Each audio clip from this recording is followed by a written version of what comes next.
بسم اللہ الرحمن الرحیم۔ السلام علیکم۔ لرننگ قرآن کے پیارے دوستو، ہم امید کرتے ہیں کہ آپ خیریت سے ہوں گے۔ ہماری دعا ہے کہ اللہ پاک آپ کو خیر و عافیت سے رکھے، آمین۔ دوستو، آج آپ لوگوں کو ماہ رمضان المبارک کے 2 خاص وظیفے بتاؤں گا جو آپ لوگوں نے رمضان المبارک کا چاند دیکھنے کے بعد فوراً کر لینے ہیں۔ اگر آپ یہ وظیفے نہیں کرتے تو آپ بہت بڑی نیکیوں کا خزانہ اپنے ہاتھ سے گوا بیٹھیں گے۔ تو اس لیے میری جو بھائی بھی ویڈیو دیکھے وہ یہ نیت کر لے کہ انشاءاللہ میں رمضان کا چاند دیکھنے کے بعد فوراً سے یہ وظیفہ کر لوں گا۔ ویڈیو کو آغاز کرنے سے پہلے ایک بار حصول برکت کے لیے درود پاک پڑھ لیجئے صلی اللہ علیہ وآلہ وسلم۔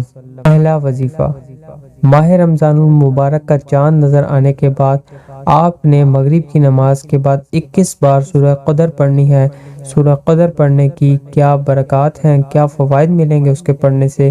سب سے پہلا اور بڑا فائدہ ہمیں جو ملے گا وہ ہے رزق کی فراوانی۔ اتنی زیادہ رزق کی فراوانی ہو جائے گی کہ جس طرح ایک چوٹی سے پانی زمین کی طرف آ رہا ہوتا ہے، اس طرح رزق ہماری طرف آئے گا۔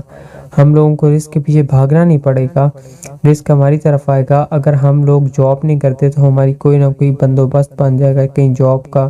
اگر ہم لوگ کاروبار کر رہے ہیں، کاروبار میں برکت نہیں ہو رہی، کاروبار میں سے منافع نہیں ہو رہا، تو اللہ کی رحمت سے کاروبار سے بے انتہا منافع آنا شروع ہو جائے گا۔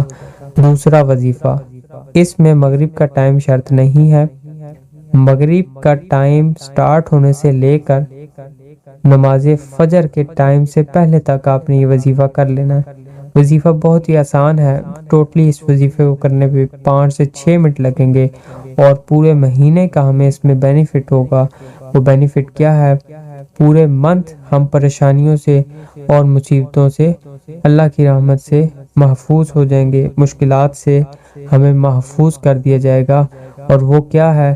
آپ نے نیا اسلامک منتھ شروع ہو تو اس کی جو چاند رات ہوتی ہے اس دن اگر آپ سورہ ملک کی تلاوت کر لیں تو اس کی تلاوت کرنے کی وجہ سے آپ پورا مہینہ ہی مشکلات سے، مصیبتوں سے محفوظ رہتے ہیں۔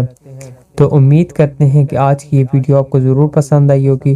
اگر ہماری آج کی یہ ویڈیو آپ کو ضرور پسند آئی ہے تو ہمارے چینل کو سبسکرائب کے ساتھ بیل آئیکن کو ضرور دبا لیں۔ سبسکرائب کے ساتھ ہماری ویڈیوز کو لائک کرنا بھی نہ بھولیے گا اور اپنی قیمتی رائے کا اظہار کمنٹ باکس میں ضرور کریں۔ کمنٹس میں آپ اپنے سوالات بھی ہم تک پہنچا سکتے ہیں۔ اللہ پاک آپ کو اپنی حفظ و امان میں رکھے، آمین۔ السلام علیکم، اللہ حافظ۔